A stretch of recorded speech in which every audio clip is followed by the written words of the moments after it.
Hey guys, welcome back to more HOA stories. In this Reddit story, imagine inheriting your grandpa's peaceful lake house, but then some random HOA Karen starts slapping fake fines on your door, demanding you follow rules for a neighborhood you don't even live in. She even calls the police on you for camping on your own land. Let's dive right into the video. And the first one starts like this. A while ago, my grandfather passed away from old age. He had lived a fulfilling life and died peacefully, surrounded by loved ones in his home, a beautiful lake house, as he was an avid nature lover. I was extremely close to my grandpa. I would always visit him and my grandma, who died a few years before he did, on the weekends. My grandpa and I would go fishing on the lake, do mock camping. I say mock because he would take me out to the forest that surrounded his house, but not far enough where we couldn't go back to the house should anything happen, and even roast things on his backyard campfire. One of my favorite memories is roasting s'mores on the fire for the first time with his help, as I'd been too afraid to do it myself. Because we were so close, it was not really a surprise that he had left me something in his will when he passed. What did surprise me though was the fact that he had left me the lake house. My parents are not really big nature people, not like me or my grandpa, so I suppose the decision made sense, but still, it was a surprise. It felt like a major responsibility, but I was determined to still take care of the house and pay respect to my grandparents. The lake house itself is beautiful. It is surrounded by forestry and of course the lake, and it has been in our family for ages, having been built by hand by our ancestors way back when. 10 years ago, a luxury neighborhood was built near my grandpa's house, and from what I understand, the area has an HOA. Just to clarify though, I'm not legally part of that neighborhood. My grandpa's property is its own completely and does not interfere with the neighborhood despite the proximity. Anyways, I've been using the lake house as a place to go away for the weekend. My city is not too far from the lake house, so I make sure to visit every week, checking that everything is in order and staying there to camp or fish. I've been doing these trips since I inherited the house, so for a little over a year now, I've received no complaints from the nearby neighborhood at all. However, on one of these trips a few months ago, I was confronted by a woman who we will call Karen. I was cleaning out the backyard when I heard the doorbell ringing faintly from the other side of the house. I was a little surprised since I'd never gotten visitors to the lake house before, but I figured it might have been my parents or maybe even a friend of my grandpa's. But when I checked, it was this woman I'd never seen before in my entire life. I slightly opened the door and politely asked her who she was and what she needed. Karen said that she had been observing my property for a while now, creepy much, and said that she was aware of my overnight stays and my camping because she could see the smoke from a distance. She said that my actions were violating HOA community standards and that if I violated them again, I would have to pay a fine. She also said that I'd avoided enough HOA meetings and that I had to pay dues like everyone else. When she finally finished her speech, I tried to calmly tell her that my property was not built alongside the neighborhood and that I was separate from the HOA.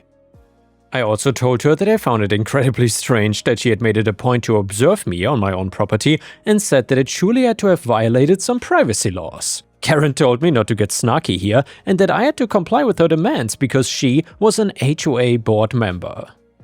I had a lot of work to do, so I reiterated my same statement and told her to have a good day, closing the door before she could get another word out. After that, I began receiving notes on my door. Because I only came back every week, they accumulated, meaning she left one note every day. They varied, but there was some variation of her telling me to pay my dues, to join the HOA or else, or to stop my camping trips. I ignored all of it, knowing that I was well within my legal bounds. But she started sending me fines. Again, I just ignored them. I used them to fuel my fires, and when her fines and notes didn't work, she began visiting my house. Every single time I was there for a trip, she made it a point to visit the house and try to get me to answer the door. I ignored her once more, but at this point it was getting annoying and weird, and I wanted to take some legal action. However, I'm not a person who enjoys confrontations really, so as much as this was bothering me, I didn't want to take it to the law right away. I talked a little bit to my friends about it and they were all pushing me to report it.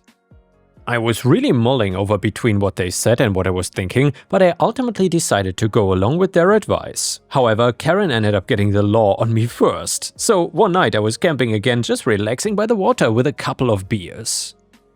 It was extremely dark out there other than the campfire I had, so I immediately noticed when blue and red lights flashed on the road. Even though I tried to reason that the cops were probably checking something else out, I had the gut feeling that they were actually there for me.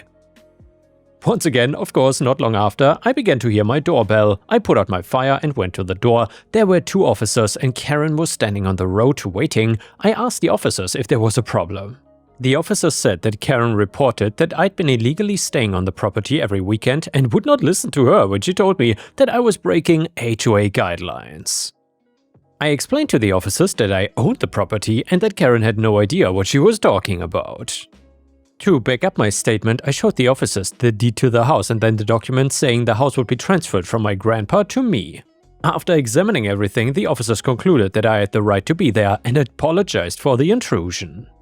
When the officers told Karen that nothing was wrong, she started screaming at them that they were useless at their jobs and that clearly I was manipulating them. They didn't have any of it and just left. I asked Karen if she was gonna leave me alone now that the police had concluded I had not done anything illegal. Karen just scoffed though, saying that she wouldn't stop until I complied with her demands and that she would make my life a living hell. She left after that, but I was still bothered by all of it. It was clear that Karen was not gonna give up and she was only getting increasingly annoying with her attempts. I decided that I wanted to report Karen to the HOA because this was absolutely insane behavior, board member or not. I went onto the HOA's website trying to find a place where I can voice some complaints even though I was not a member. But I found something even more wild. I stumbled onto the board members page, which listed all the board members and their roles. There were pictures of them on there as well, and guess what? Karen was not there at all. I looked everywhere, but there was no indication at all that she was an HOA board member. So I decided that this was the information I wanted to confront the HOA board with, so one weekend I drove to the neighborhood and visited the HOA's office. I met with the HOA secretary. I told her that I was not a member of the HOA, but that one of their members was sending me fines. She asked me who, and I gave her a photo that I had taken of Karen outside my house. I did not know her name, so that was all I had to go off on. I didn't say that I suspected she was not a member of the HOA. I thought approaching it less confrontationally would be better. The secretary made a face when I showed her the picture and she said she would look into the matter immediately. Judging from her reaction, I figured that she was aware of who Karen was, and not in a good way. I asked her if she knew who Karen was, and she explained to me that Karen had tried to apply for a board membership a long time ago, but was denied because of her rude behavior. And damn guys, if a Karen gets prevented from becoming a board member because she is too rude, then you really messed up. And by the way guys, if you enjoyed these HOA stories, please don't forget to like the video and post a comment if you want to support me. Karen was many things, but at least she was consistent. Anyways, the secretary went away for a bit and then came back to me, asking a bunch of questions about the fines. I answered most of them pretty easily and showed her the pictures of the fines I'd taken. She said they would need to investigate this internally and asked if I would be willing to provide a written statement about what happened. She mentioned they might need to contact me again if they found any evidence of unauthorized activity. About a third of the neighborhood said they had indeed been fined by Karen and had sent the money to the return address that she put in the letter. I told all of this to the HOA. They thanked me for the help and told me they would let me know if anything happened, and well, about a week later I returned to the HOA office and it turns out they had found something. They brought the information to the cops, who quickly figured out that Karen had actually been impersonating as an HOA board member for a while, and in doing so, she earned thousands of dollars. What had happened was that she had been sending fines to unsuspecting HOA members in order to pocket the money herself. It had been going on for months, but so sporadically that nobody caught on until now. The HOA immediately ordered for Karen's arrest, charging her with fraud and theft. Karen was forced to serve a year in jail while also paying back all the money she made off of her victims, and to my surprise, the HOA apologized to me for the huge inconvenience that everything with Karen caused and thanked me for my help once more. I honestly didn't think they needed to apologize, since it wasn't like Karen was part of the actual HOA. I told them as much, but they said they should have caught on a lot sooner, especially since taking care of the neighborhood was their responsibility.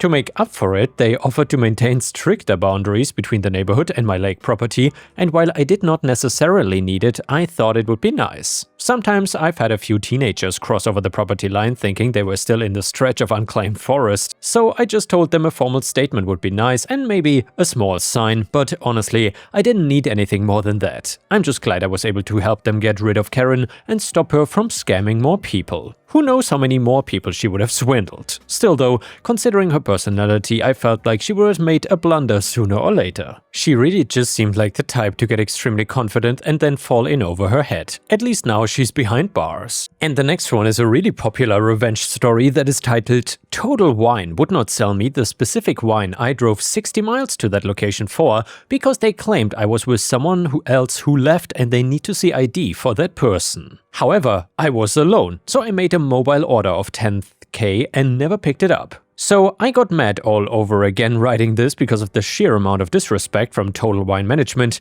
I have the receipt for this order too. So there's a specific wine I used to pair with food. The closest Total Wine that had it was a 60-mile drive and it was storming outside, and I wanted it for the holidays because most likely we were gonna be cooped up inside. So I drive over, and this used to be my typical Total Wine until I moved 2 counties away. Anyway, I go in and pick up the wine and get some other stuff for holiday parties, was in there maybe an hour, and it comes time to check out and the cashier asks me for my ID, so I give it to her and then she tells me she needs to see the ID of the other person I was with, so now I'm confused and say, I'm alone? And she says, well, I have to go get my manager. Okay, fine. So the manager comes out to tell me that she told him I was with someone and they need to come back and bring their ID or else they won't sell it to me.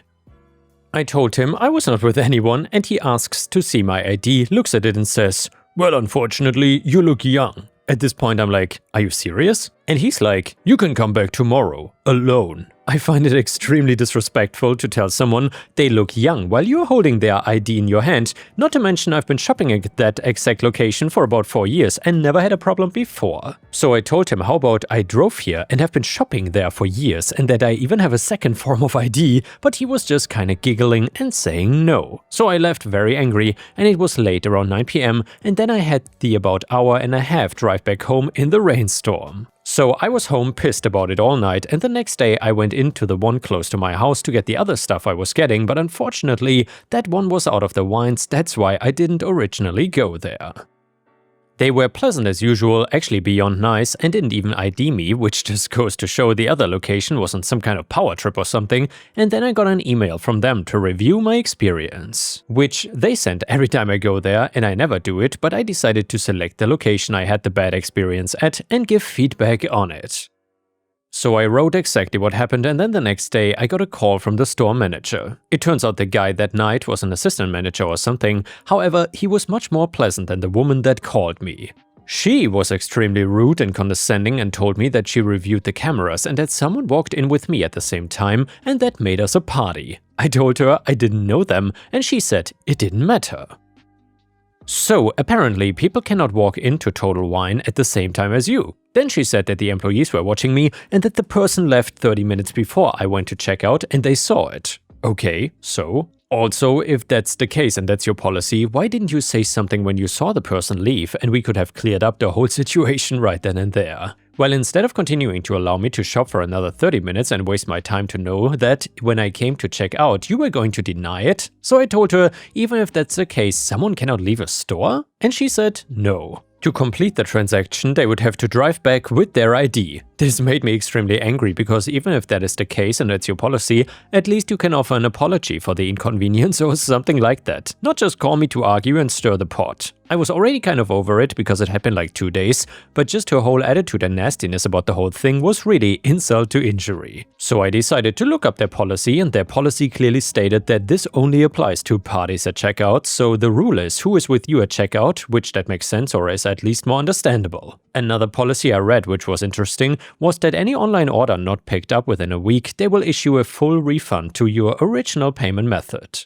So my friends and I were sitting home drinking the stuff I had gotten at the other location later that day and telling them what happened, and they were all shocked. I know people who work retail specifically during the pandemic, and I know what an inconvenience it is to set up big curbside pickup orders because they take up a lot of space on the order shelf. So drunk and mad, I decided to enforce their own policy on them and make a $10,000 order for the soonest possible pickup time, which they promise orders ready in 3 hours. So I made sure to order the cheapest, heaviest bottles I could think of so it can take up the most amount of space in their curbside area, and made sure to only order like 1 or 2 of each. So they couldn't just give me a case, they had to get individual ones, and I ordered their whole supply of Tito's since it's popular and it is the holidays. I know people are gonna be looking for it, and this Total Wine has its curbside order section in the front behind a counter where you can see it.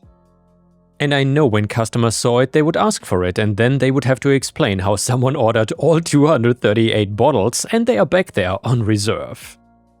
Then they would probably get grouchy and ask for a manager, but the manager would be busy because I also made sure to order a lot of bottles behind glass, so they would have to run around with their keys scrambling to get this order ready.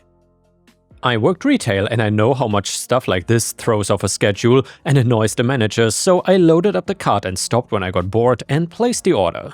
I got the email confirmation, which specified that you have to wait for the pickup confirmation email and that pickup times are not guaranteed, so I thought for sure they were either going to cancel the order or call me or something. And something interesting that is sent with the email is a pickup policy that states specifically the recipient of the order needs to be 21, so you can have other people in your car not 21. Well, 5 hours later, I got the pickup email. It took them longer, but I was still surprised. Then later, I got a pickup reminder email. Then 3 days later, a second reminder, and then 7 days I got my final notice email, and then day 10 I got a phone call. It was the manager acting like a completely different person, this time asking when I was coming for the order. At this point, I think she knew that I was screwing with them because it had been 10 days and she knew my name from the previous feedback thing, because when she called she asked for me by name and my name was on the order. So I told her, yeah, I went to pick it up and was told that I looked too young, so I just went to the other Total Wine and picked it up the same stuff there.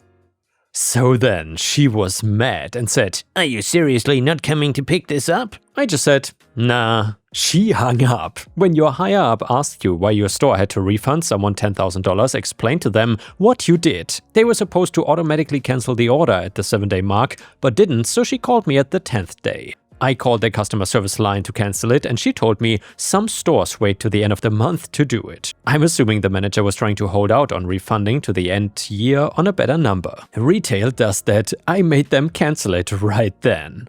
And the next one is a petty revenge story. After I joined the army for my mandatory 9-month service, I was forcibly given the specialty of the cook. After some surprisingly harsh training, they sent me to an outpost where I had to do 2 daily services, one as a cook and one as an area observer, while everyone else did 1 to 0 services, for about 50 days non-stop. That meant I was on my feet from 6 AM to 2:30 AM every single day, while getting 3.5 hours of sleep every night. Nobody helped me in any way. I did not have nearly enough time to prepare the food properly. They claimed it was not protocol to help the cook and nobody cared, so naturally I got extremely tired and pissed off. One day I dared to protest my situation and also report some problems with the kitchen, lack of supplies and the oven itself, and was told to just shut up, stop complaining and do my job. So I decided to comply with the shut up and don't complain policy. What they did not know was that I had found a trick to turn the oven on. It looked fine, but the food would not cook at all. The next day I was gonna prepare a stuffed vegetable dish for 12 people, tomatoes and peppers stuffed with rice and minced meat.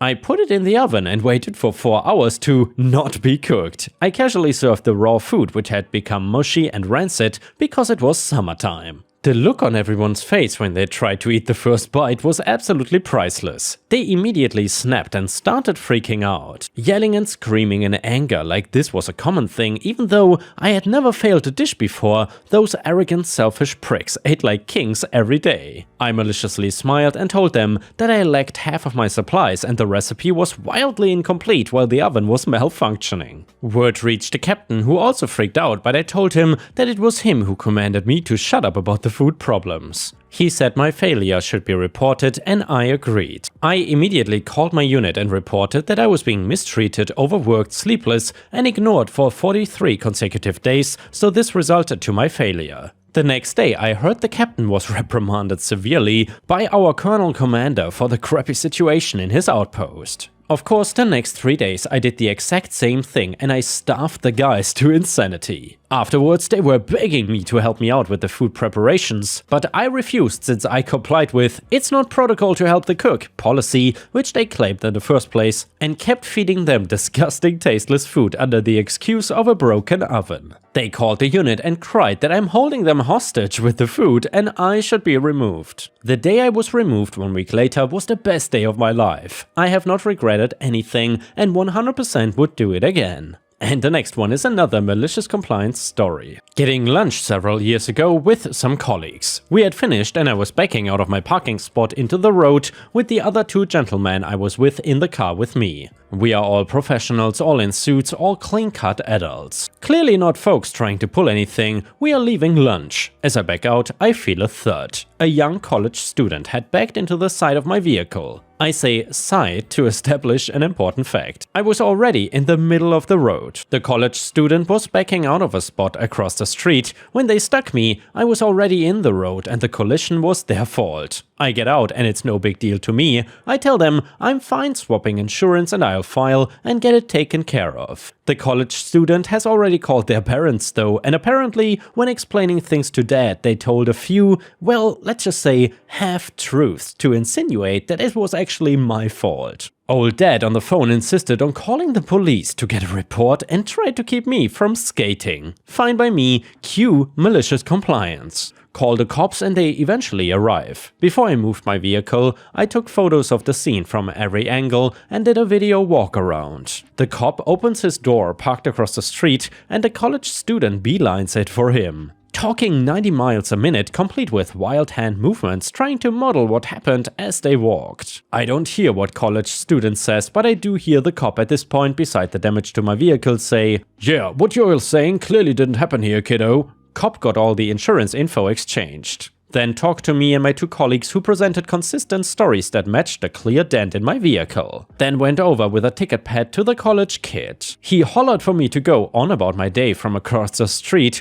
all the while the kid was trying to talk out of a ticket. Their insurance paid to fix everything, I tried to save them the ticket, but well. And yeah, ripe stars, obviously the golden rule is, if you're not in the right and obviously wrong, just shut up and don't try to be a know-it-all. That kid certainly learned a lesson today. And the next one is a story from r/entitledpeople. For some background, I am Native American, my mom is from a Plateau tribe and my dad is a Plains tribe. I grew up learning both languages since my best friend was always at my house and also grew up on the reservation. She was surrounded by the language and culture. Now, my best friend, who I'll call Mandy, is white. By the time we both left high school, Mandy could speak both my tribal language as well as any tribal member. I have this habit whenever I get excited or emotional, I speak one of my tribal languages. This is a habit that Mandy picked up as well. Now, the story happens in a department store that sells food and other goods. I had to grab something in electronics and Mandy went to the grocery section to stock up on junk food. She was reaching for some chips when multiple bags fell and she yelled in a Native American language. A woman, I will call Karen, overhears and walks up to Mandy and starts lecturing her about speaking gibberish and setting a bad example for children that could be nearby. Mandy explained that she was speaking a Native American language of a local tribe. This set the woman off even more. Karen started going off on how it was wrong for Mandy being white and speaking that language. Karen said Mandy was racist and to stop pretending and whatnot. I happened to come in at the tail end and asked what the problem was. Karen saw that I was Native American and told me I should stay away from that racist trash, aka Mandy. I started to get very upset after that, but tried to remain calm. I just said, "Miss, this is my best friend and though we don't share blood, she is my family. She grew up on the reservation with me, so of course she knows our culture and language. How is her learning my culture and language any different than people who learn Spanish or French? Furthermore, military families that live overseas that pick up a second language." I don't know if Karen understood anything I was saying because her face did not change, she just turned and walked away. And yeah, ripe stars, unfortunately, I have to share a secret with you guys, because secretly, according to Karen's standards in the story, I am apparently a racist as well, because I know the Thai language quite well, and I also understand the culture, so clearly I must be a terrible racist. No, but to be real with you guys, that has to be one of the dumbest Karens I've ever read about. Anyway, the next one is another story from r/entitledpeople.